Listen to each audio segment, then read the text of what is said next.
Hi, everyone, and welcome. Our presentation on COVID-19, the new normal, will be starting momentarily.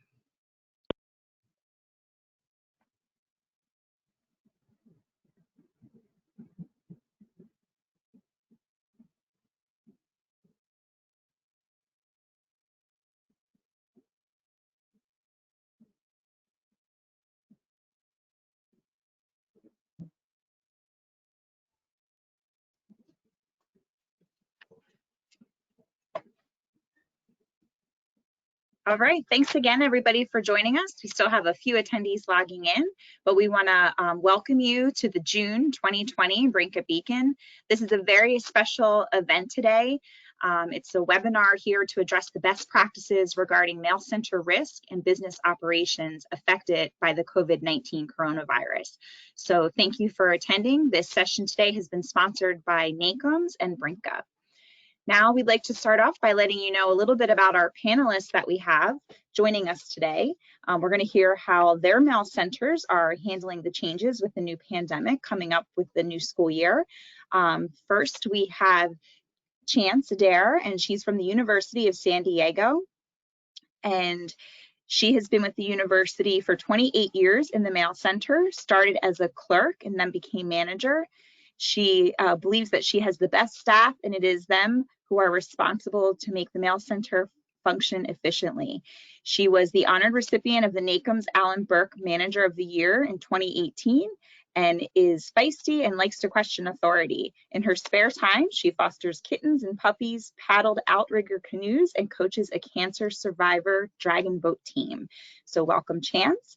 And next on the panel, we have Kenny Green. He's with the College of Charleston and has been with them since 1995. He's the current president-elect of the NACOMS organization and will become president in just another few days here, 5 days left to go. Kenny and his school have been an active member of NACOMS since the late 90s. We also have Catherine Milligan from SUNY Oneonta. She's the mail center manager for receiving and supply. She has been the mail center manager for receiving and supply at SUNY Oneonta for 6 years and has been an active member of NACOMS for 4 years. She currently holds the vice president position with the NACOMS organization. And then we also have our moderator today, Lee Holt. Lee is part of the NACOMS Support Services. She's retired with 30 years of service to the state of North Carolina and is an experienced business administrator, with a demonstrated history of working in higher education industry. Also on the Brinka team today, we have Brenda Fick, president of Brinka, and Joe Martinez, vice president of Brinka, who has been working in the shipping and mailing industry for over 25 years. So now we're going to turn this meeting over to Joe. Thanks, Joe. Well, thank you, Jen. And I want to welcome everyone to the special Brinka Beacon event in partnership with NACOMS. Brinka is pleased to provide the forum to have this important conversation with colleges and universities such as yourself. This session will be recorded and provided to you after the session is complete. NACOMS will also host the video on their website for members and non-members alike. We hope you find this session informative.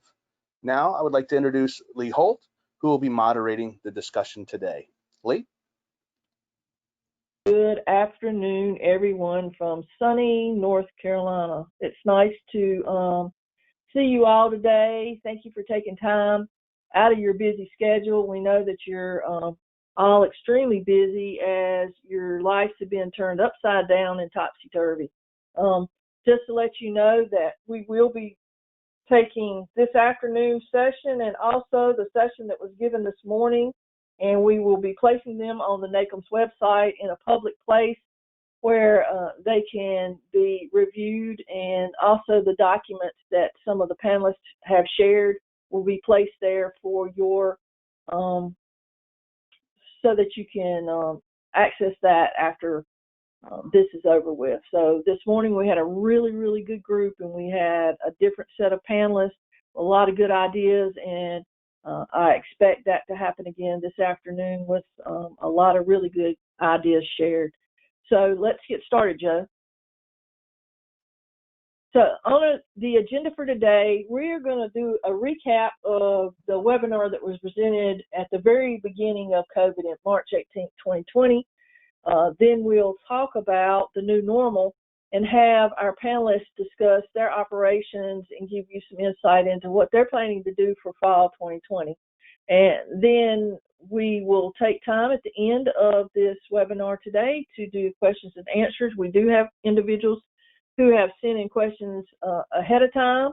Also, if you would like to, you have a question that you would like to have answered and we have time for that today, you can type that into the chat bar of the webinar software and send that to us, and someone will be monitoring that and will ask those questions. Also, during the session today, we will be performing polls of the people on this webinar to find out how you feel about certain things. So if you have a question that you would like to poll the participants, you can also type that in and say, I'd like to make it a poll. So we'll do those as we move along. Okay, Joe. So a recap of the webinar, let's go. On March the 18th, we did our first webinar about COVID-19. It was very early on, and we felt it was very important. NACMS wanted to reach out to the membership and let people know that everybody was in the same boat. So I did some data analysis and did some research on the internet, and these are just a few things that I found. As of the 18th of March, there was a website that was following schools and following what they reported they were going to do. There were 264 schools that had actually reported what they were planning to do. 12 of those were going online ASAP. 169 were already online and going to make a decision on whether to stay by mid-April, and 13 schools had canceled altogether. So now we take that information and we move forward now into June of 2020, and the information looks like this. What happened was that of that 269 went to 4,234 schools that were impacted. When you look at that number, that is probably the total number of all schools in the United States as reported by the Department of Education, which is a federal government arm that actually provides certificates of completion. Those 4,234 schools now impact over 25 million students. So this, the map on the left was sourced from entangled.solutions, which is a website that has been capturing all this data since the beginning of COVID. The pie chart on the right is from the Chronicle of Higher Education, and as you can see, it shows that 64% of the schools that are reporting have planned to have in-person education. You can see that 16% is doing some kind of hybrid. You have 8% that's going directly online. Another 8% that's considering different scenarios, and then a percentage that's actually waiting to decide. So I took those percentages, and based on the 4,234 schools that are reported on the map, we come up with that 2,700 campuses plan to do some type of in-person teaching. There's 677 proposing a hybrid, 339 online, 339 considering a wide range of scenarios, and 191 waiting to decide. So you can see that there's actually almost 200 schools out there that haven't decided what they're going to do.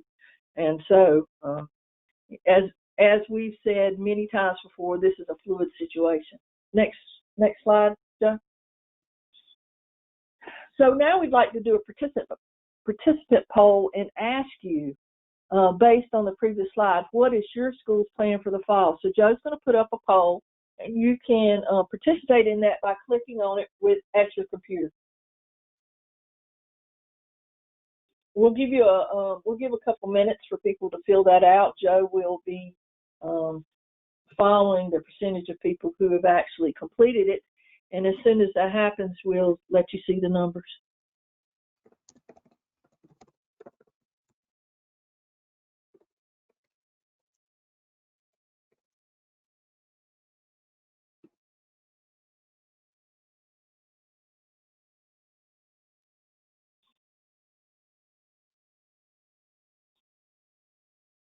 And we're about halfway there. Okay, great.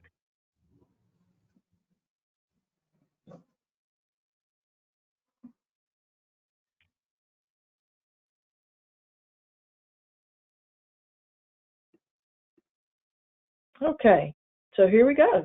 Wow, this is really interesting. So this is definitely different than the East Coast. Well, we would call this morning's webinar the East Coast webinar. So you have 67% proposing some type of hybrid model. That is amazing. And, well, we do know that the California, the state of California system has decided not to have in-person classes. So that is amazing. We will publish the results of this also, just so people will get the opportunity to see this after the webinar. Any of the panelists have any comment on that, Chance?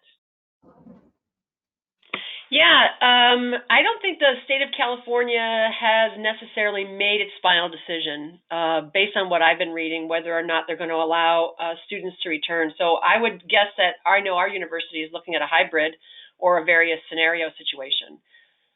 Okay. All right. Well, we're going to move on then. So just quickly to follow through with our recap of the webinar that was given.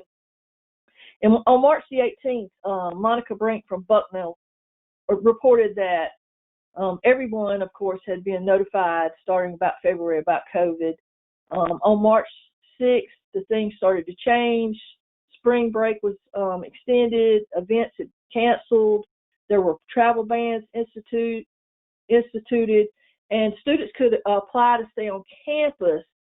Now, what they had to do was they have Brinka software. They asked Brinka to help them identify those individuals staying on campus so that they could continue to service those people while understanding that everybody else had a different service level.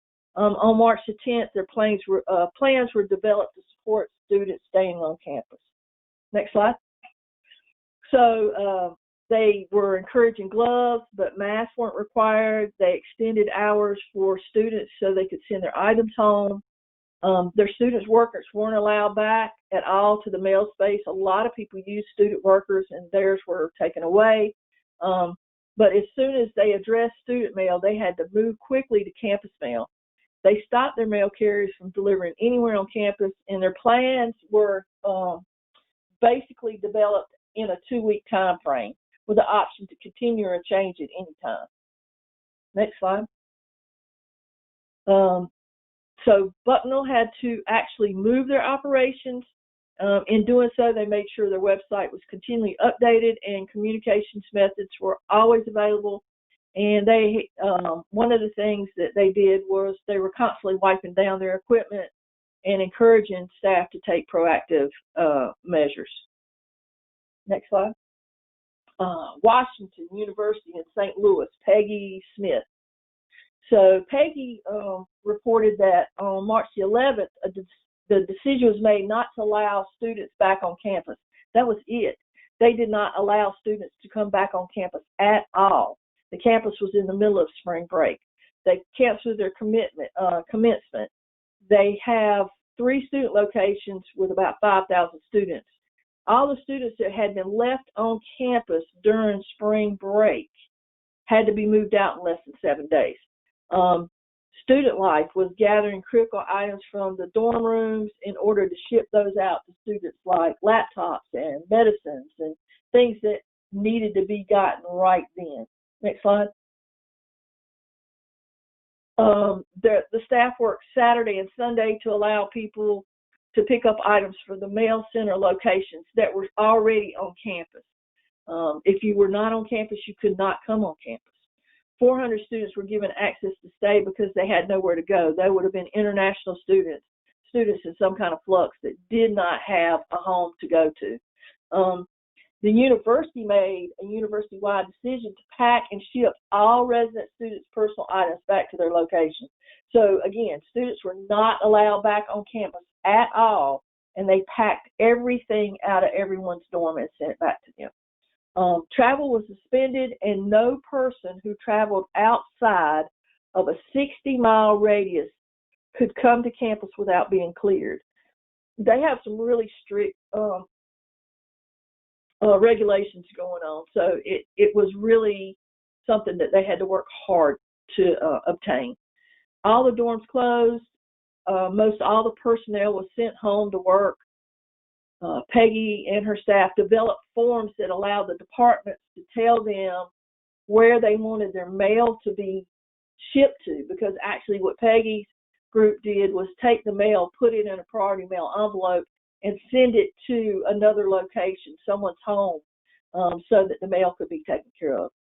They updated their list of operations and provided all that to the campus, and then they were requested to distribute the emergency supplies that came in bulk for the campus, all the PPE stuff, all the sanitizer, everything, because they have a medical school. So they were helping to do that. Go ahead. The mail center staff volunteered to work in other areas on campus. That kept some of the staff whose job had been immediately impacted. It kept them employed and kept them at work. They had limited pickups for departments to retrieve material. They developed a list of FAQs to be answered for the campus, and then they had multiple options for departments and their staff to receive mail. Next slide. So one of the things that we talked about during the March 18th webinar that was really important was, where do you get the funds? Because we all know that mail centers aren't fully funded for anything, but how do you get the funds to be used to forward mail? And I encouraged people to ask for the funding from the COVID emergency fund, because we knew that they would be one everywhere. Peggy had already identified that fund and she was using it. Then they had changed their email notifications for their students. They communicated to all their third-party vendors and their public safety. So communication, communication, communication. All right, so now we're going to get into our panelists for today. And first up is Catherine. And Catherine is from SUNY. And I'm going to let Catherine take over the presentation. Hi, thank you, Lee. So I am Catherine Milligan from SUNY Oneonta, which is in upstate New York. And I just want to clarify, Jen said I was the vice president of NACMS, but I'm actually the vice president of ACMS, which is our regional group. I've been an active member of NACMS for a year now, and I was able to attend my first conference last July in Orlando, which was wonderful. Can't wait to get back to that, hopefully soon. But to give an overview of my operation, I handle faculty and staff mail and packages. Joe, if you want to go to the next slide, please.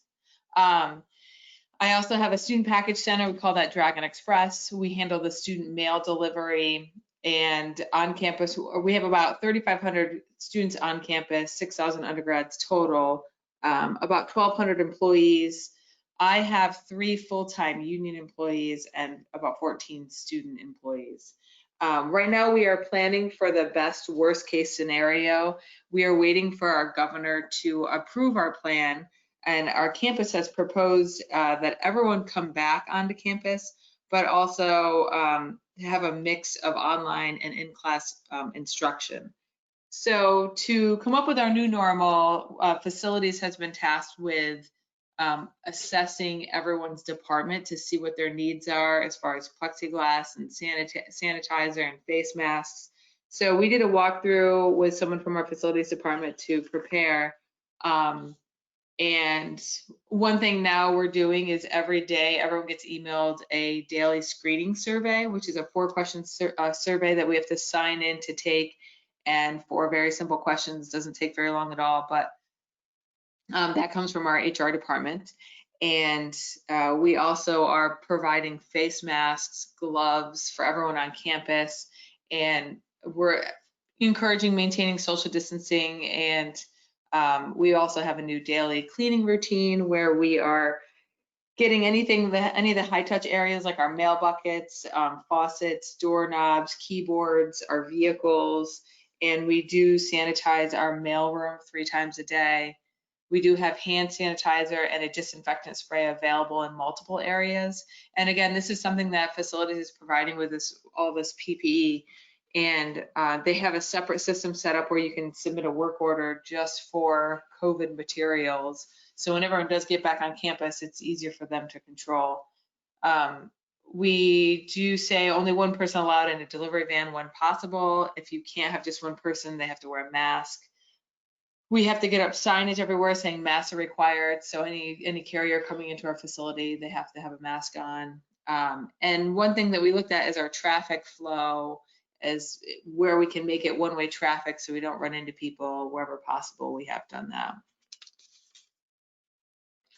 This is a picture of our faculty and staff mailroom, and it was decided that we're only going to have 2 people in there at a time, and they still have to wear a mask. The one thing that I'm questioning is that if there's 3 people in there, why can't we have 3 and they all wear a mask? But facilities is telling us that you have to wear a mask and still try to social distance yourself. And when I asked her, she didn't really know the response, but didn't know the answer. So we're limiting the capacity of our mailroom to only 2, which is fine with only 3 full-time employees. 2 people only sort the mail anyways, but they're constantly crossing paths in the mailroom to sort. We still are delivering to 20 buildings, but we've modified some delivery locations. So we do have, for example, one building where we used to go to 3 different offices to deliver their mail and packages. And now we found one location in that building, which is actually like it used to be used as a concession stand. And we're going to use that to put all their mail and packages in, give them keys to it, and they can come there. So just trying to limit our footprint in the building in any way possible, and all the buildings. Our office area has the 3 full-time employees that all have one big office area with their desks. So, and there's also a refrigerator in there. They're just at the limit of 6 feet, so they can sit at their desk with no mask. But like if someone were to go in there to get into the fridge, we have to wear a mask. And we've also discussed putting plexiglass on some of them. And so we also have a workstation in an open area that we taped off 6 feet from that workstation just to encourage people to stay back if someone is at that workstation working, to keep your distance. Okay. Dragon Express is our student package center, and so we have to install plexiglass at the service window. We're going to do floor markings to social distance the line, and we will assign one person to work the register. Luckily, right now we're closed for the summer up there, but normally when we have our 14 students working, whatever student manager is closest to the register will jump on and help people. So we will assign one person to the register to limit contact and touching the equipment, and then sanitize after they leave. We are going to reduce the amount of workers at one time, so we're going to expand our hours that they work until. For the first 2 weeks, we usually stay open until 8 o'clock. We might stay open later, or just have more people working longer to get everything logged in to the students. We are going to get new card scanners for the students to swipe their card. Right now, we take their card and we swipe it, and so we want to limit the contact with them. I need to communicate with dining services. They're right next door to us, so I want to make sure that we're on the same plan as far as signage and limiting the lines. Both our lines will come into the same shared space, so it's full of furniture right now, so that needs to get removed and direct traffic to social distance the line. We're considering doing debit and credit card only, no cash, just to limit germs. And also right now our student mail process is delivering mail to 15 different dorms. Our post office sorts it by the building, and then we deliver it and pick up the outgoing. So I wanted to centralize student mail, but I was going to do that in 2021. But now is the time to push for it, to get that, to save my staff from going building to building to deliver a very small amount of mail. So I'm going to work on centralizing student mail and assigning students to a dragon number, because we're the SUNY Oneonta Red Dragons, to have as their mailing address for all 4 years. I'm fortunate that we had a new space being built for us anyways before all of this. So I am now in the process of getting the Brinka Luxor 1 lockers, just waiting for our governor to release the funds to finish the purchase. But I'm not sure if that won't all be in place by August, but I'm hoping that maybe we could at least be into our new space, which is in the basement from where we are, so we can distance ourselves in that open space, and it's easier traffic flow for students because there's an exit door at the end of the hallway. They could just come in one way and go right out after they get their package. But yes, we're considering moving into that bare space with laptops and carts, and even if we have no furniture there. So throughout this process, SUNY, our headquarters in Albany, put together a COVID planning team to come up with a plan to present to the governor as to what we're doing to open back up safely.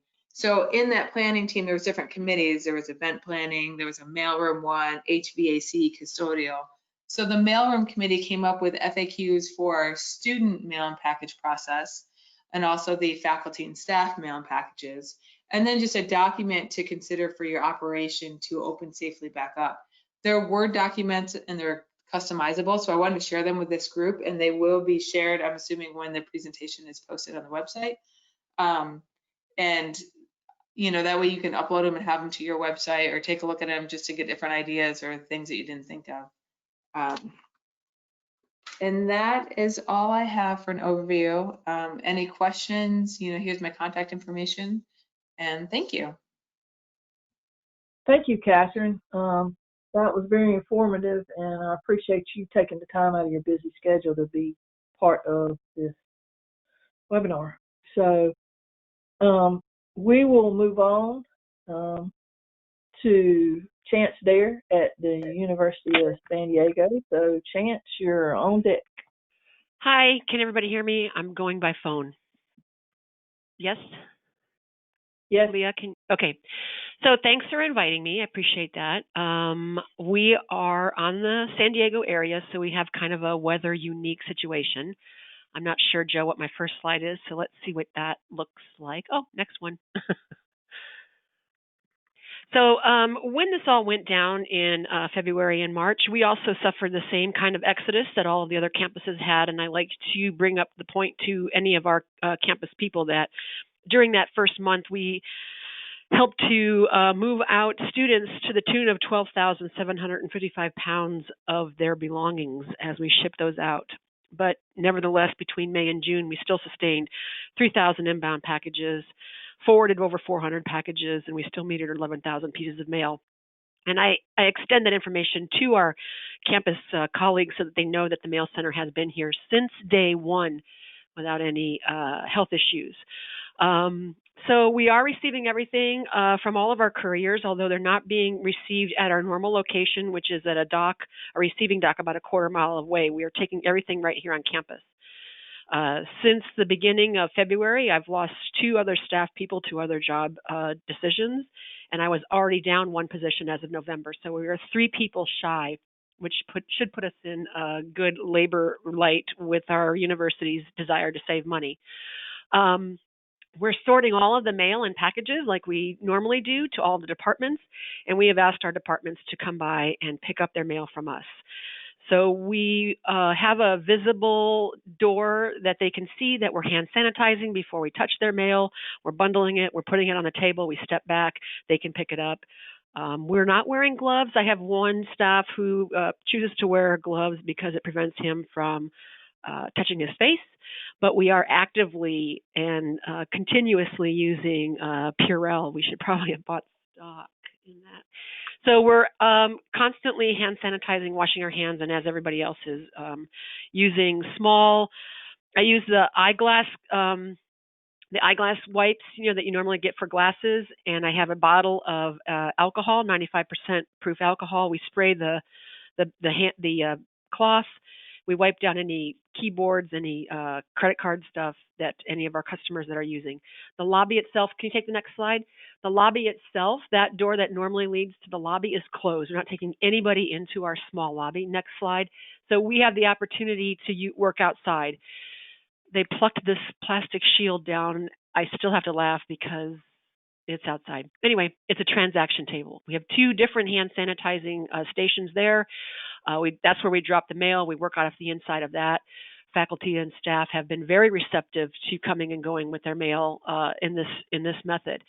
Where you see the blue bin, those are for prepackaged, pre-labeled UPS items. And next to that, now we are going to start setting up where departments can, without contact to us, if they have anything they want to drop off, if it's going to be metered, if it's a stamped piece, if it's an intercampus, we're going to set up the buckets over there for that kind of thing. They don't even have to have contact with us.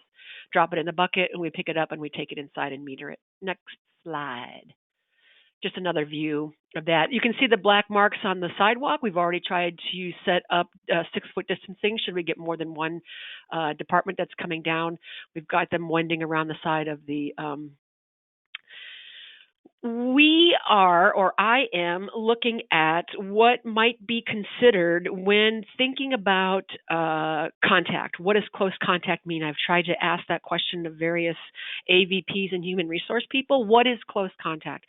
We're using close contact as within 6 feet, more than 15 minutes, unmasked. And so for the most part, all of our transactions with any of our customers that are coming to the table, it's all masked, it's all greater than 6 feet, and it's all less than a minute for that purpose. Any of our departments that are concerned about the mail or packages that are coming in that might need to be additionally quarantined, we're suggesting the fact that my staff has been here since day one. We've been tested. We come in every morning, we get our temperatures taken, and none of us have been out since the beginning of this episode. And none of our regular UPS drivers have been out, and none of our post office drivers have been out. So the safety of handling a package and the risk of handling a package and getting the virus, we feel, is very low.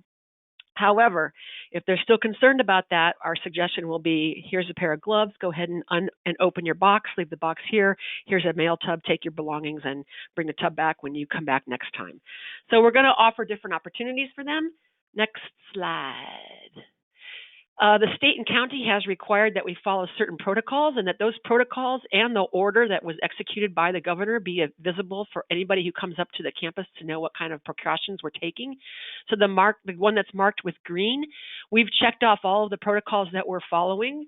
My staff is all having their temperature taken every morning before they report to work. We have various locations for hand washing, hand sanitizing, et cetera, et cetera. So we have a visible check mark based on the county's requirement and mandate for reopening, state and county. So that's what our check mark thing is there. Next slide. The shelving that you see in here is typically used for our student packages during the fall and spring semesters. This particular section right here is now our department packages. So we know where to find them if we want to come in when they come to pick up, and we try to dispatch those out. If a department has an inordinate number of packages, we'll go ahead and schedule a delivery time for them. We deliver anyway to the president's house and the bookstore and a couple other places that we normally have a higher volume. Next slide. This area in the middle with the high volume, with a lot of packages, that's for a department like NROTC or chemistry, and that they usually have a lot of stuff right now. As it looks like they're trying to deplete their fiscal year funds. The middle section down there where you see a lot of packages, we've gotten response from some of our students. When we tell them you have a package here, they'll tell us, please hold it, I'll return it in the fall. And then the packages that are on the left-hand side are for students or resident advisors and resident community directors who are still here, and they receive their packages from us. We're still using the same email turnaround. We are signing on their behalf, but this package is still getting scanned. When they come pick it up, we scan it, we sign on their behalf. And so they're not touching any of our equipment. Next slide.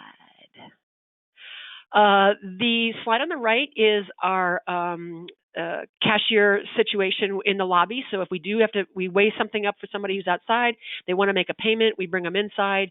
You can't see it, but the card reader's on the other side of the white stanchion there for the screen, the shield. Like I said, we'll wipe down that before they use it. On the left side, that area where the white stripes is typically in the fall, we will rent 3 mobile mini units where we store all of the inbound student packages that are coming to live on campus. And then on the morning of move-in, we take them all out and we position them in another parking lot where parents and students can drive through and pick it up. We're going to continue with that process for student move-in. The exception being that instead of a 1-day, 6-hour time frame, the housing department, if they get the go-ahead, all of this is contingent about the state's go-ahead to allow us to have residents in a single or a double occupancy. they will have 2 10-hour days in order to move in. So my staff is going to be here significantly longer in order to help facilitate that. Then our secondary goal then for package distribution, because we do not have lockers and our lobby is considerably small, is to stage each of those 3 units right along the street side, leaving an open end between the sidewalk and the unit, which is only 8 feet wide. And you can see some little blue marks on there on the sidewalk. We're going to separate the alphabet into 3 separate containers, A through H, I through Q, R through whatever, depending on the alphabetized volume of students. And we've got more M's and S's, we might have to separate that out a little differently. And when the student gets their notification, instead of lining up to fit into the side of the small lobby, they'll line up hopefully outside of that particular unit, and we'll expedite that quickly.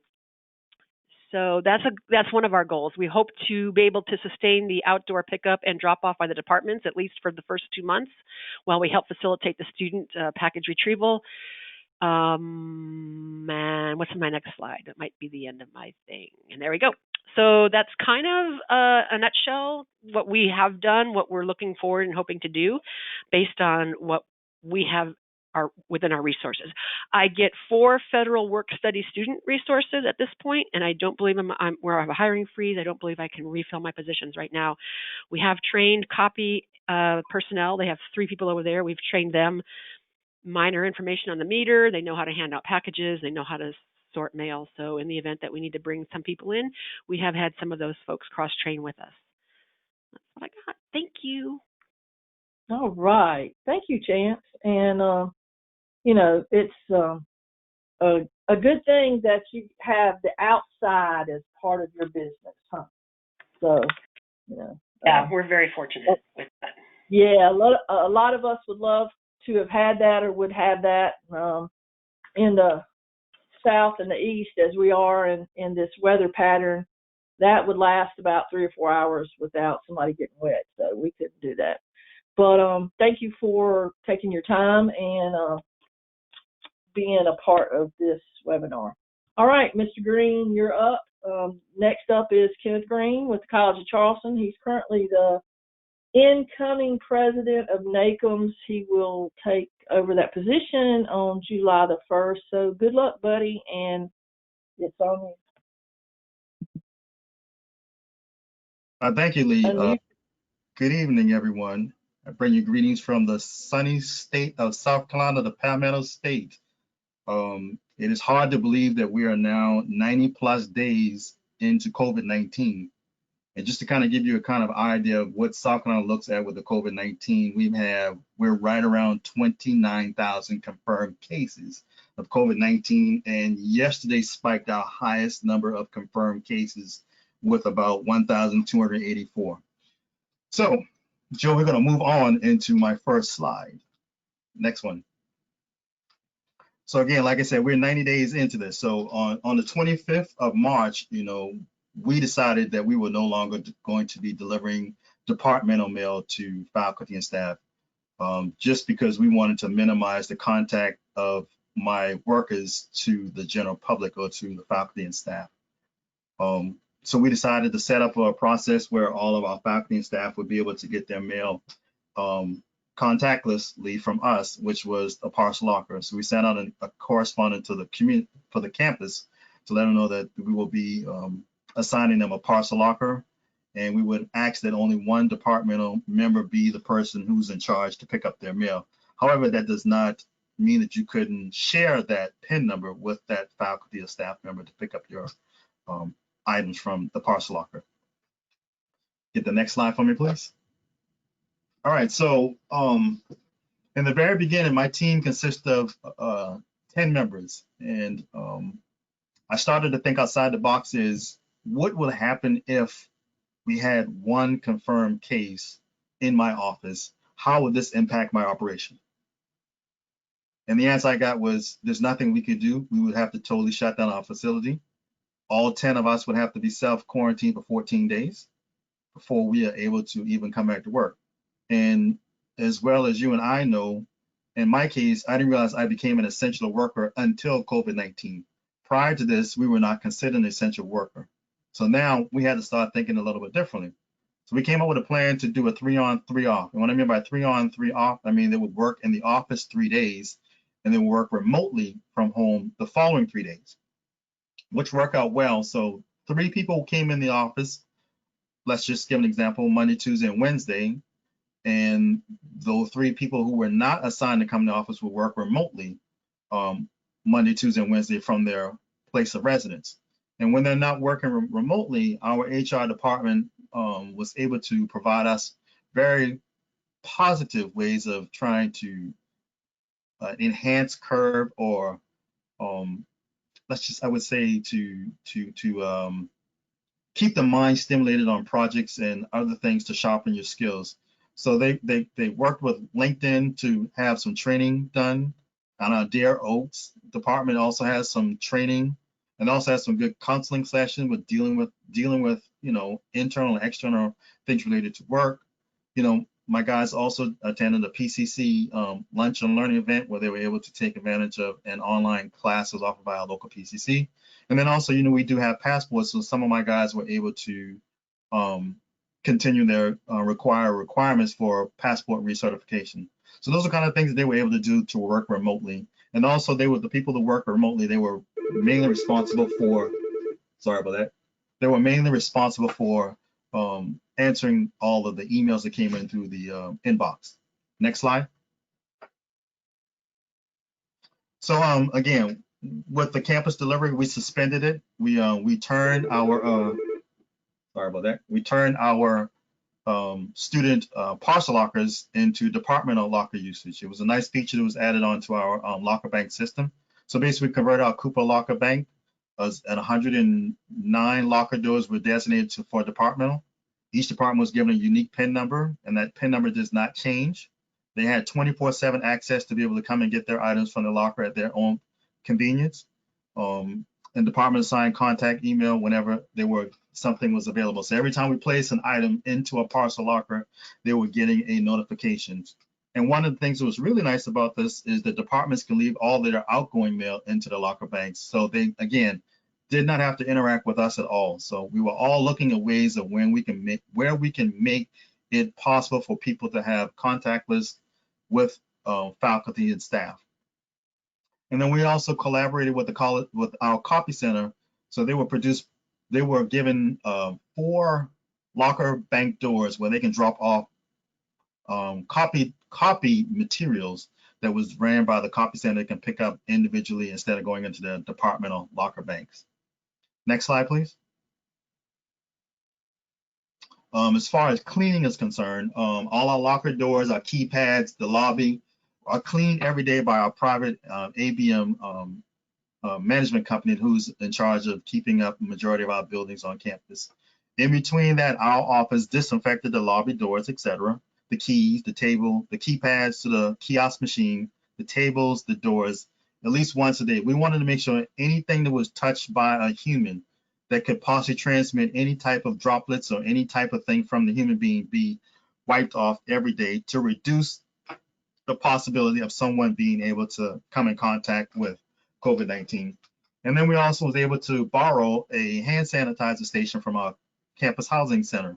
I'm not too sure if you've had this problem, but one of the things we've had during COVID-19 is being able to find PPEs. So for us, because we didn't have any hand sanitizer stations across campus, we had to partner with someone who could provide us that. And at this time, because there were no students inside the dormitory, we were able to partner with campus housing. So I would tell you, anybody, and this right here is the key, if you don't have anything for PPEs, check around your campus and see who you may possibly be able to partner with to be able to get those things that you need to get relatively available. Next slide. And also, when the college decided to cancel in-person classes, a communication went across to the news media, and our news media sent that information out. So UPS and FedEx and all these other private carriers thought that the College of Charleston was officially closed, and they placed all of our parcels on hold. So we coordinated with UPS and FedEx to rearrange everything and to have everything redirected back to mail services, with the exception of hazardous material. Again, none of us is qualified to handle hazardous materials like chemistry and biochemistry stuff. Those stuff was still being held, or we would contact the chemistry department and let them know that FedEx is making an intention to deliver us an item. Please have someone available within the next day or two to meet that individual at your loading dock. Next slide, please. Some facility modification that we were looking at installing, and again, we have not had all of these items done. These stuff has been placed on our facilities management list of items that we would like to have put in place, because our facility is not accepting any walk-in customers. The only person we're servicing are the students who are currently still here and the faculty and staff who are dropping off mail or things that need to be mailed off by their department. So we're looking at putting a sneeze guard out service window. And we do all have our passport services and being able to put something in our passport area. And then we also thought about putting out a tent in the front of our building to stage as a waiting area to basically triage people coming in the building, rather than coming in for purchase of stamps, picking up packages, or going to our parcel locker, or just needing to talk to a member of our team. Next slide, please. Also, here are the signages, and these are the signages that I had requested to have made. Some signages are already being made at our copy center. So the social distancing floor signs, welcoming, a list of safety precautions on our front door. Signage is please wait until being called.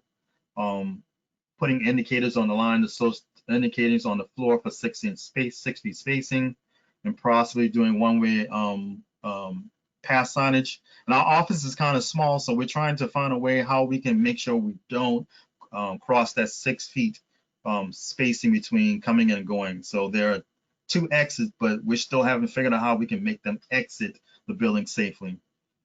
One of the things we're going to work with is on our Parcel Lockers is the app. So that's being developed where the students, or in this case the faculty or staff, will be given an app, and they can use that to unlock their Parcel Locker doors without having to touch the kiosk machine. And then we just thought about putting a label inside the door in case multiple people come to the door at the same time, that they can identify which door belongs to them. Next slide, please. Facility modification, hand sanitizer station at our service desk and our passport. And again, hand sanitizing at the entrance and exit of the building, and masks for gloves and staff. And I think I have it covered somewhere else in a couple other slides, but our facility, the college has graciously given each employee 2 sets of masks, some hand sanitizer, and gloves. So that'll be talked about in another slide, I believe. Okay, so phase 1, here is right here. So phase 1, now even though we're considered to be non-phase 1 employees, we're still considered to be phase 1. And phase 1 is we just wanted to, this was done because there are individuals who are unable to accomplish their jobs away from their office, and they were considered in the phase 1, but they wanted to keep that population down to only 10% of the university. And in phase 1, the college issued out these below items, which again was a washable cloth face mask. And then they had an additional washable cloth face covering with our 250 logo, which we celebrate our 250th anniversary this year. Again, 1 8-ounce bottle of hand sanitizer and disinfectant wipe. Disclaimer, I would say at this, with the hand sanitizer, I think that one of the complaints that my staff has is the scent of it. And I believe it's because of where we sourced it. It has a very high concentration of an alcohol smell to it. So just be on the cautious side of what all you get for your hand sanitizer, to make sure the content is not too strong for some of your employees that can affect their in a negative way or positive way. And then latex glove. But all this stuff was issued to all employees who were coming back in phase 1. There will be a phase 2 opening, which our phase 2 opening was supposed to start July 7th. But because of the cases that we have currently seen, we're not going to be starting our phase 2 until those numbers are getting better in line for an opening of phase 2. Next slide, please. So the college has a COVID-19 informational page with an FAQ and our return back to work. That's a link that's in here, and I can provide that document to anyone that would like that, or it's on our website for further information. And that should conclude my portion of my presentation. I'm going to turn this back over to Lee. Thank you so much, Kenny. We appreciate your time and effort. So as you can hear from our three panelists, there are some similarities in things that are being done, and then of course there are definitely some things that are outside the box that need to work for each individual campus. So we understand that we're all have our different challenges, but then we're also on the same path. We're going to go now to questions and answers.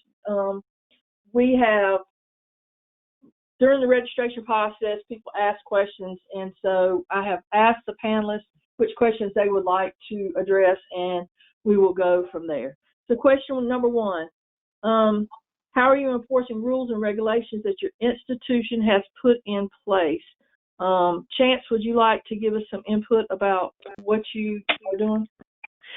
So currently, since the campus is closed, the only items that we are mandating on campus have been visible mandates, have been the masks. And so when we have somebody who approaches our station, be it a student or a staff right now, we're trying to be as compassionate about the use of masks rather than dictators about it. So my thing has, you know what, you really need to wear a face mask when you come up here in order to pick up your mail, and you really should have a face mask whenever you come on campus right now.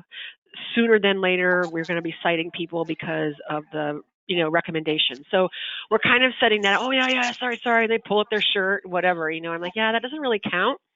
So I'm just telling you that it's probably best if you please go ahead and consider that. We do also plan to change all of our email notifications so that whenever a student gets a notification from us suggesting that they have a package or mail to pick up, first thing they read across the top will be, in order to retrieve anything from the mail center, you must have a face mask. So we're going to start enforcing them that way moving forward. The kind of a good, bad thing about this thing is that any freshmen that coming in, this is going to be their norm, and it's not going to be new to them. It will be their norm. The new norm will be our sophomore and our returning faculty and staff. So hopefully we'll have a little bit more buy-in from our freshmen if they come on campus. So that's kind of where we're at. Okay, thank you, Chance. And Catherine, would you like to provide us with some input? Sure. So I know our campus is a union campus, so we have, right now it's required to wear the mask if you can't maintain the 6 feet social distancing, but there's encouraged when you're going in and out of buildings because you never know when you're going to run into someone. So right now I've heard a lot of conversations being had between people not wanting to wear them, but reminding them that you're being inconsiderate to other people. This is to protect other people as well as yourself. So those conversations have been had, and also there is talk that the union that you can get written up for this. I haven't heard anything officially from HR, but I've asked my staff to do this, as well as filling out that survey every day, because that's part of New York Forward and how we can open back up. So some people don't want to do the survey, but strongly encouraging them, and then I'm sure there'll be action taken as far as being written up by the union. And as far as the students, I don't know how they're going to enforce that with them. That hasn't been discussed yet. Okay. All right. Well, thank you. We'll move on to the second question, and that is suggestions for social distancing in a lobby that doubles as a lobby for someone else. So, Catherine, would you like to? Sure. Yeah. So that's exactly how our scenario is right now. There's a meeting room next to our Dragon Express that the bookstore, even though they just got a brand new building, they don't have the space to deal with the line. So the bookstore rents out that room. So they're going to have a line coming out. We're going to have a line coming out, as well as Starbucks. So right now the plan is to remove as much furniture as possible and just map out the location of the lines. And I'm not sure if we're going to limit capacity into that space or into the building, because that would probably be a good idea as well. But just marking out the 6 feet social distancing, and I picture stanchions or maybe some sort of like pipe and drape type, so that way there's a guard in between lines kind of thing. So that's the plan. Okay, and just to piggyback on that before I get the chance, I think that's what Monica Brink in the first session said, was they actually put some pipe and drape up in their lobby to separate their window from their locker units. So, Chance? Yeah, I think, like, again, as I spoke earlier, the benefit we have of a year-round fair weather is going to allow us to station some of our people outside. We share a small lobby with the copy center. We don't anticipate that their volume and their traffic is going to be that big. But again, we can throw some pop-ups to prevent rain if we get that once a year, and excessive heat. But we think that we can station people outside for that and help that flow.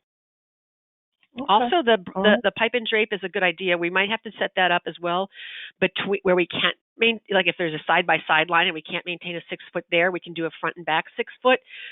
We had talked about the possibility of making some of our own shower curtain pipe, PVC pipe things. So we're going to look at that as well. Yep, sounds great. So then we want to describe any new practices for mail delivery to university departments. Kenny, I have you down as someone who would like to provide input. Yeah, this is a great question, because this has been a question that my boss and I have been talking about possibly for a year, only because we're looking at what happens with staffing. So what we did this year, because of COVID-19, we transformed all of our student parcel lockers for departmental mail pickup and delivery, which has worked out phenomenal. And matter of fact, all of the current staff is quite pleased with this new practice of getting out, picking up their mail at any given time. We had talked about placing parcel lockers strategically across campus to minimize to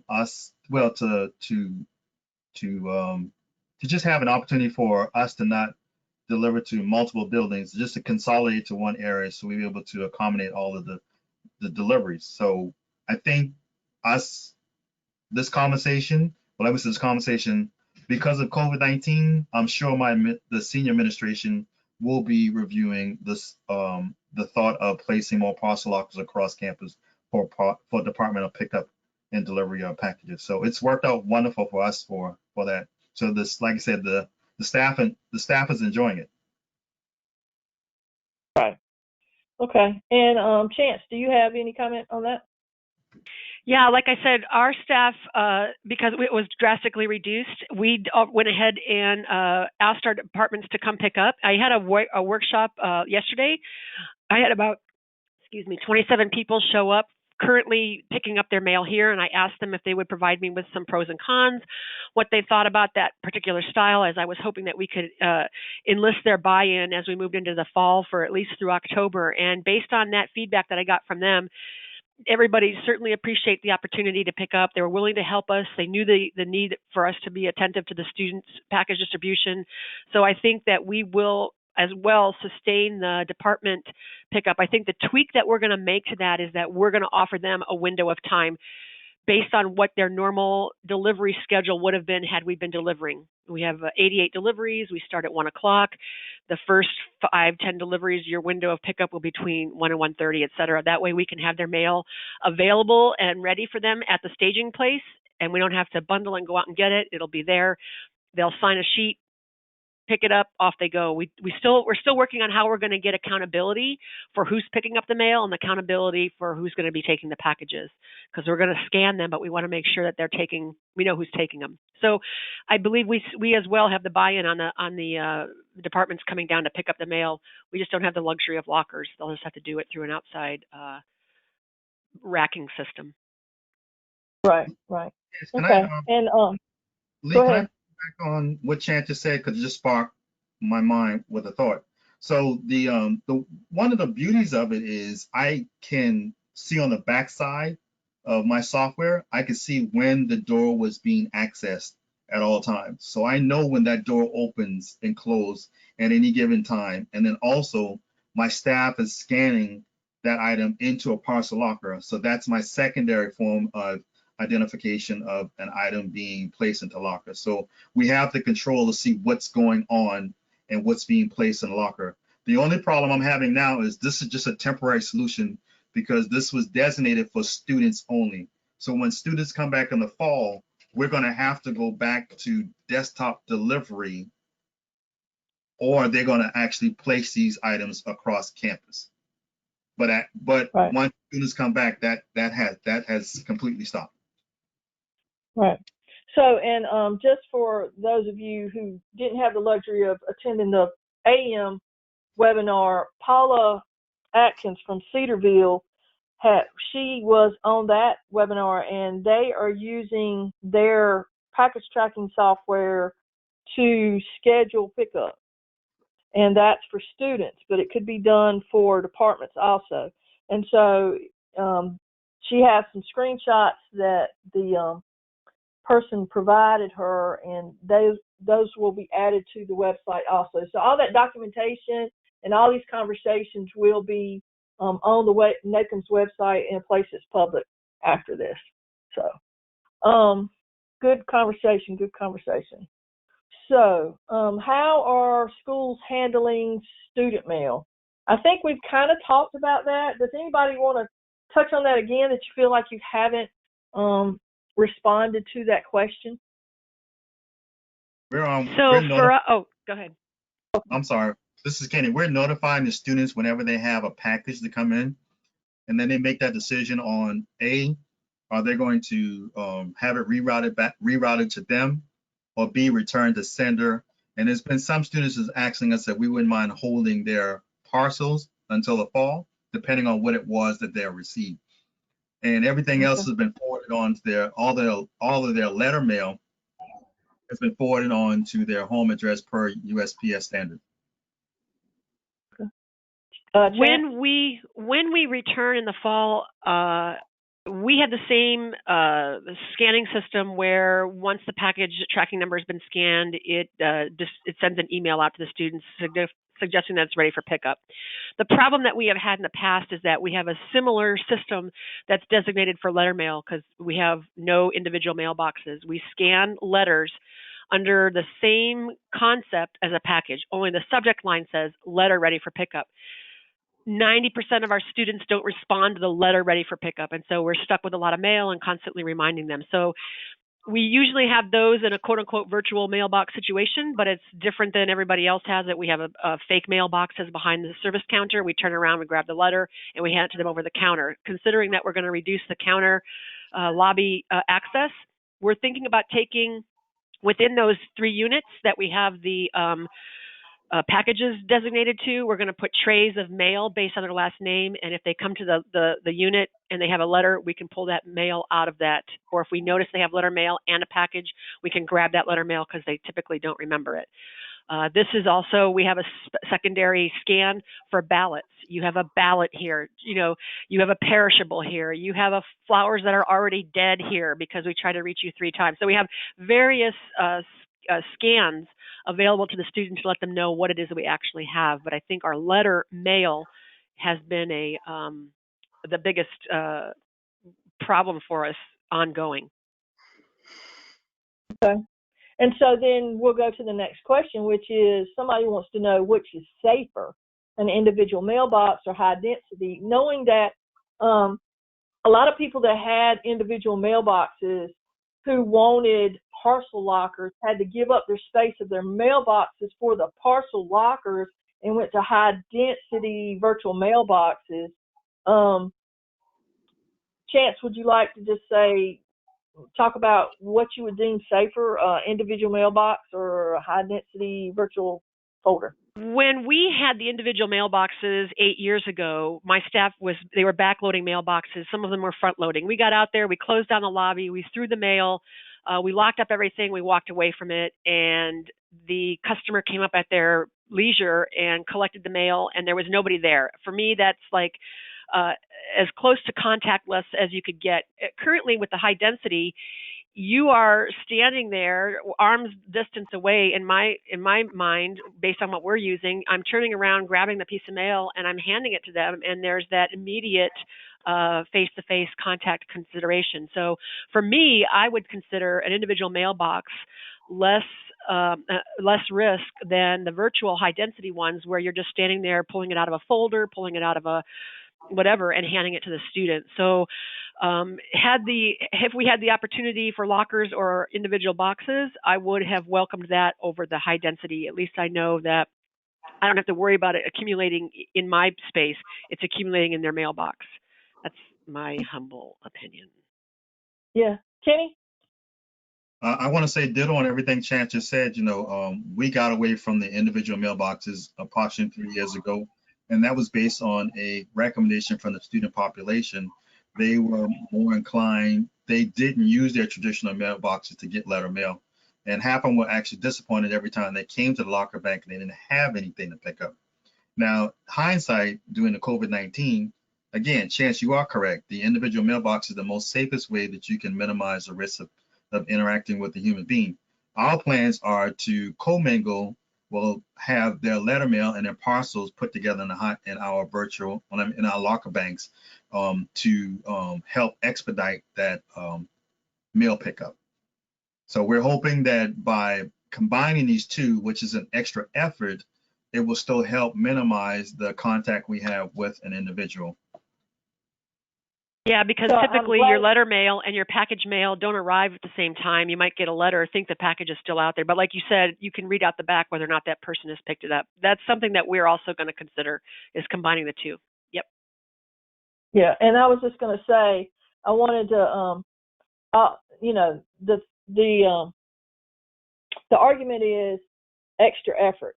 So we know that it's going to take some extra effort on the backside to identify that the student has a package and mail.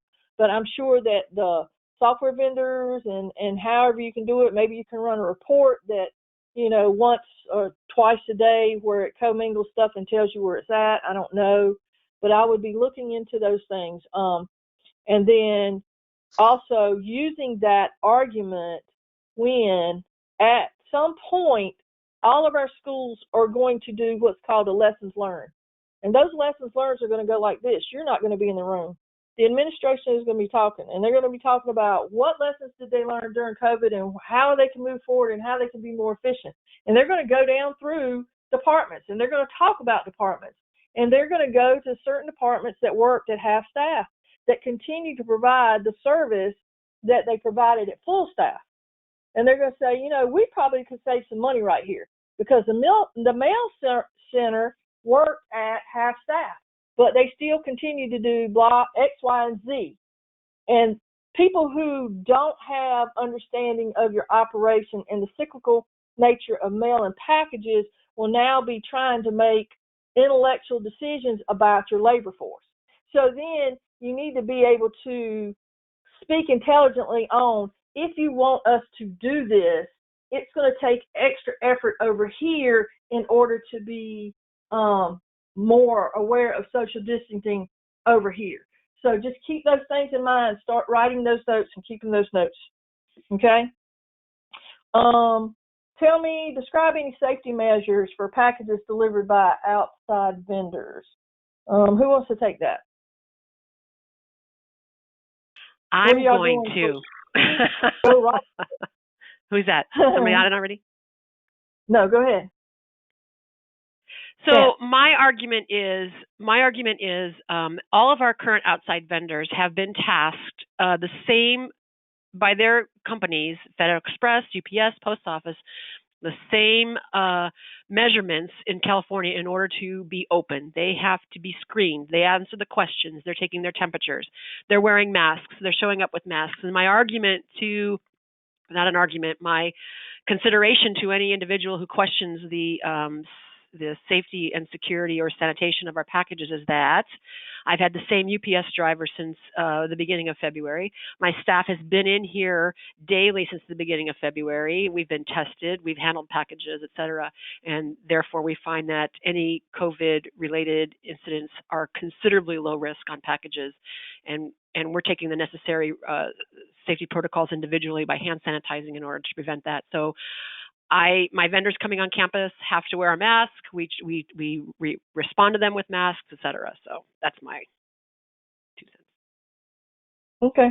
Anybody else? I've All heard right, of, well, this is Cassie from Oneonta. I've heard of some campuses are holding mail and packages for 24 hours to let them sit to make sure, you know, because COVID can't last more than 24 hours on cardboard. But we've decided not to do that in our case, you know, similar to what she's saying there, is that they're taking the safety precautions, and we are making sure vendors are wearing their masks when they come onto campus to deliver anything. okay. All right. That's reasonable too, except for, you know, well, you're going to be at 50% capacity more than likely with your resident students coming back if your school decides to bring students back. So it's still going to be, and those students, the students that come back they're definitely going to order more packages than they did the last semester, because now they don't want to go out anywhere. So God bless you for trying to take care of that situation. That's going to look even worse than it has in the past. So I'm sure you're all going to have to be, you know, yeah, you're going to have to invent some new ways to create some new space. So what are the best solutions for managing long lines and collecting? How do y'all feel about long lines? What do you think? Do you think long lines will happen? Do you think that students are going to, you know, are you going to extend your hours? Do you think students will be smart enough to understand, I don't want to stand in a line? You know, the line at the Bojangles in Graham is 45 minutes long now at lunchtime instead of 10 because, you know, you can't go inside. So somebody talk about long lines. So Lee, here's my thought process of managing long lines. We currently have, the first thing is we're going to talk about like Amazon, since Amazon seems to be the nightmare headache or the disheartening topics that's always talked about on campus. You know, we do have 200 Amazon locker doors on campus. So my first thing is communicating to the students to be able to start utilizing Amazon Locker for their daily shipments from them, which would divert some of the package that would have been coming to mail services over to those locker banks. So that would reduce the number of foot traffic that's coming in our office. Secondly, we talked about partnering with campus housing to be able to offer deliveries to the dormitory, scheduling of time from 8:30 to 5, when we can be able to take items. We want to do it in large quantities to be able to take the different dormitories, again, to help minimize the amount of traffic that comes into the lobby. Third is the mobile app feature. So we're hoping that the mobile app feature will help expedite the process of people coming in and out to minimize the lineage at the door. And the fourth thing that we talked about is segregating the two business parts of the office, which would be, one would be the retail side of the retail side and the actual parcel pickup. So having someone to triage someone at the front of the office when they come in to kind of pinpoint them, or A, are you coming here to do any mailing supplies? B, are you coming here to pick up a package? Do you have a package notification? C, are you coming to a parcel locker? Or D, is there a way that we can help you by taking these items to your dormitory? Because again, we're trying to do as much as we can to help reduce the lines and the amount of time that someone interacts with us in our office. So those are the kind of things that we're looking at kind of doing in the future. And again, we have a Schedule 1 software, so we're gonna tap into our Schedule 1 software to be able to do those scheduling online for students. So that's what we're looking at. That's my proposal. Okay. Anybody else? I think that in our situation, lines, because we don't have the luxury of the lockers, and because if we try to schedule, we're going to run into, I have class, it's medicine, I need it now, and a variety of other things that we're going to be juggling. So I think what I'm going to do is I'm going to, in my every 6-foot designated place, I'm going to put a QR code that's going to take them to another TikTok site so that they never know. They're going to be distracted. So they're going to get to a 6-foot, and so they don't know how long they're waiting in line, because they're going to be able to entertain themselves on a different QR code that takes them someplace else. That's what I'm going to do. Well, that's so smart, Miss. I'm going to make a video of people throwing packages across the United States. Yes. So, but that would come, I mean, that's an excellent sign. When Paula Atkins was talking today about how she was going to do this one thing, and I immediately, because she is works at a Christian school, and I mean, Christian school, I put Bible verses on the, you know, on the little things or whatever. I mean, whatever it does to take the kids' minds away from it, you are correct, you know, but you've got to give them a place to at least verbalize some of their frustrations, and we've got to figure that one out. So, all right, let's move on to the next one. Tick tock, tick tock. Okay. If your campus is unable to purchase package lockers, how are you planning to handle package delivery? I think we've talked about that. Is there anybody who would like to expand on anything about being able to deliver packages without locker systems? Okay. All right. And I know that Kenny mentioned that he was going to work in tandem with his housing, and I've already kind of tried to broach that consideration. My concern is that we are the initial signers for all the packages that come in, and so the responsibility lies on my signature, my staff signature for those packages with any of the carriers. I'm concerned that if I dispatch any of our packages to a housing location and I don't have the staff to be there to monitor their distribution, that if anything goes missing, then the fault will lie on us. So we've had to try to mitigate that somehow, and we looked at how we could handle that, and I'm not sure that we feel comfortable, and nor does the housing folks feel comfortable in finding the space in order to hold those packages. So while that was one of the considerations that we also entertained, we had some of those underlying concerns about it. And Chance, fortunately for me speaking, housing falls under my big boss umbrella. So she wants the collaboration to work one way or another with us. So my plus is we're all on the same team. We work for the same boss. We all work for business auxiliary services. So it's going to come hand and foot together. So again, we collectively work together. Again, earlier this year, well, I would say not earlier this year, late last year, my boss tasked us to come up with a combining of resources endeavor, where we all sat down to the table and we list all the things that we did in our peak time. And then we also looked at, can we share those same resources for the time that we're not in a non-peak? So mail service may be in peak from August, September, and October, but maybe November and December, we're not in a peak time. How can I deploy the resources from mail services to help out with campus services, Satili Theater, Copy Center, Cougar Card, parking service, etc. So we've started this conversation. So for us, it was a win-win because we have that underlying working relationship with each other. That's good thought. Good thought. Yeah, that's pretty cool. Good. Okay. So to piggyback on there, someone asked, do they have to wear gloves for student packages? I think that everyone has said that based on whatever their university is requiring or has, you know, they're going to make PPEs available. And if gloves and masks are available and people want to use them, fine. If masks are required, I know the state of North Carolina, as of Friday at 5 p.m., the governor for the state of North Carolina is requiring mask wear in all public places. So it's not even about the school anymore. So I think that would be, you know, if a worker wants to wear gloves, then you have them there, you provide them for them. But I have not heard of any news article that says that any delivery personnel for the post office or UPS has come down with COVID because of touching a package. I don't know if it is or not.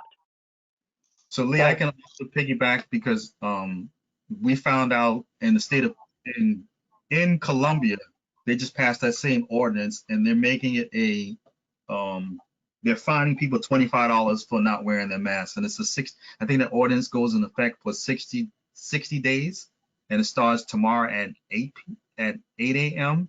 But that's in the capital, so we're I'm under the assumption that that's going to start trickling down to different counties. So again, it will be required pretty soon, in my mind, that you're going to have to wear some type of either gloves or the PPE necessary. If not, you're going to be fined. Our university they take the stance that says it's required, and the professors will be monitoring the students who don't come in the classroom with their mask on. They actually it will be a sanction against their against the student as a code of conduct violation. Ooh. Yeah, that's what they're doing here. So again, Okay.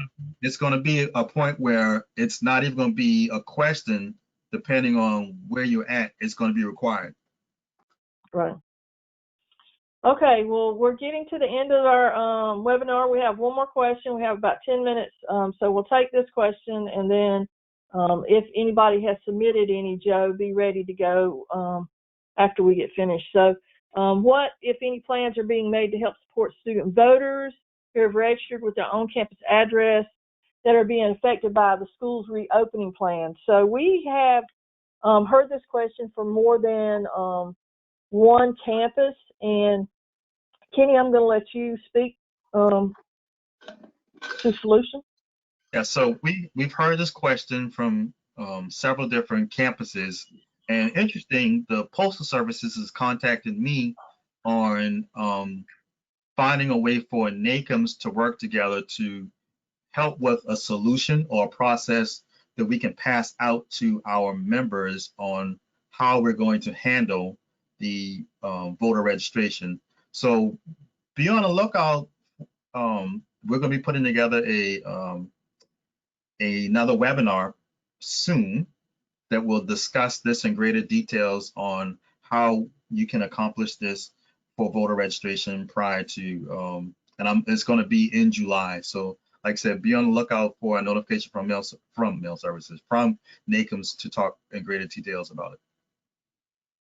Okay, and just to piggyback on Kenny, we do have a business partner that is known to the association that has been working with waste in the mail stream for many, many years, and they had already started building a solution for the problem of helping kids understand what they have to do if they need to change their address in order to vote in the November election. There are some official guidelines and rules that have to be followed. We've worked through those, and we're working with individual states. But that webinar will happen in the next 2 weeks. We will share that information of time and place probably the first of next week. We'll share it through our regular methods of Cooney Mail and the NACM's membership list. But anyone who is interested in that, would like to know more about it, it'll probably won't be but about a 30-minute session. You can sign up and come and find out and be, and find out what the solution is. So it's going to be simple, easy, and it costs you nothing. So now we had a couple of questions from the first session that we wanted to bring over to the second session. But Joe, do we have any other questions that have come in? Lee, yes, we have one question. This is specifically for packages that are being held for students, or if the students requested for packages to be held. And the question specifically was, are you holding packages until the fall? Anybody want to? We are. Answer? We have a COVID-19 package scan, and I think Kenny brought it up. They have choices. One choice: submit your forwarding address along with your student ID card and campus cash so that we can forward it to you. Second one is please hold for the fall. Third one is return it to sender. Fourth one is discard it. I don't want it. I don't want to pay for anything. Get rid of it. I don't know what it is. So yes, I have a whole stack of packages that the students have requested that we hold for the fall return, which is, promising, right? Anyone else?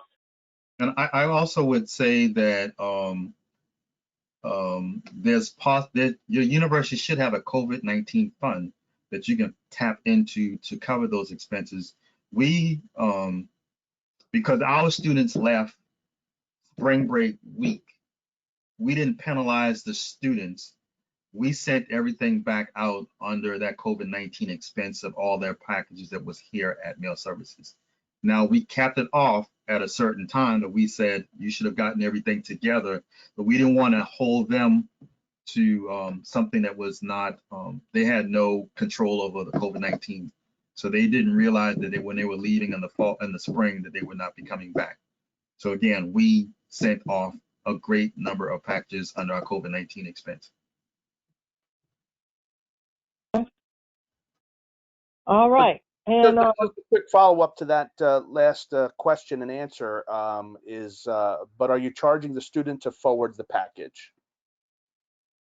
Two things that I have found: that the students were willing to pay the price for any of the carriers that did not provide free forwarding services. So if it was a post office free forwarding, domestically we would do that. However, we have found that packages that were quote unquote delivered by the post office that had an outside international tracking number, ended in CN, ended in NZ, ended in some other country's country code, any attempt to forward those for free found them locked in a container heading back to the shipper.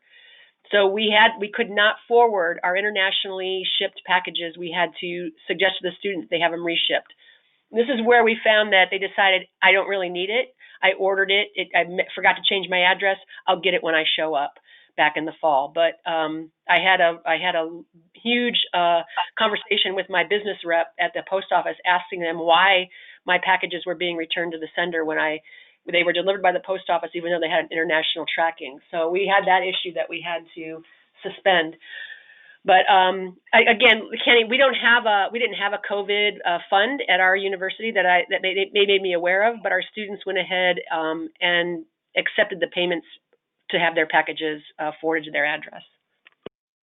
Usually, the students are not going to argue with the fact. They'll just say, "Can I pay for it by credit card, or can I do this or do that?" So we don't have too much resistance of students, not wanting to pay for their items. They are aware that they made the mistake on their end. We send out an email to any student getting a package. Like right now, they get an email that says, if we don't hear from you within 5 days, your package will be returned to the sender. And we're able to forward it at your expense if it's not delivered from the post office. And we haven't got any pushback on that at all. But if they do ask for us to hold on to it for the fall, we will. We just don't encourage that for space reasons. Yeah, and now in the AM session, the more than not forwarded and paid for it out of the university's fees. So there's all these different hybrids again, basically. So it just depends on, a lot of times it depends on whether it's a state school and a private school too. Where the money is and and who has access to it. So we did have a question. So Matt Sloan and we're just about out of town. We have about 3 minutes. Matt Sloan from University of Pittsburgh in the AM session talked about the fact that they were working on a new procedure to digitize incoming mail from that was coming into the faculty and staff. And we had a question about how that was going to happen. We've kind of decided that Matt will provide us with some input into this new practice this new technology that he's tapped into, that we think that as soon as he gets it up and running, we will ask him to provide all of us with the insight into that, maybe even put another webinar together, because we will be having subsequent updates that show the new technology and the new ways we're doing things, the true new normal. Right now, we're talking about the new normal as we know it, as we plan for it, as we're hoping it's going to happen. But I would say that by the end of the year, people are really going to be solid in their plan, and there will be some really interesting and amazing new things that come out. So I wanted to take this time just to say thank you to the panelists, thank you to the people who have participated, thank you to Brinka for supporting this endeavor. And Joe, if you have anything. Yes, just again, thank you to the panelists. Thank you, Lee, for moderating. This has been informative, and you know, a lot of good information, a lot of good conversation around things. And two things I just want to point out. You know, speaking from a vendor perspective, you know, we've been pretty proactive in contacting our customers to find out what their new normal is and how we can react to that from a software perspective and providing solutions that can get you where you need to be. So, you know, for folks who have a vendor right now that, or, you know, automating the mail center, you know, reach out to them and make sure you're in contact with them to help you get where you need to be with the initiatives that each of your schools are trying to put in place. And secondly, I just wanted to, you know, touch base back to Kenny. You know, we talk about COVID-19 and obviously the physical pieces here. But it's nice to hear that, you know, he had a program for mental health, which I think is sometimes sidelined with this pandemic. And you know, but it's something that's important as well, physical health as well as the mental health. So just wanted to shoot a prop out to Kenny's school there for that. Okay, well, thank you everyone, and we will sign off for now. Thank y'all. Have a great evening. Yes. Thank you, everyone.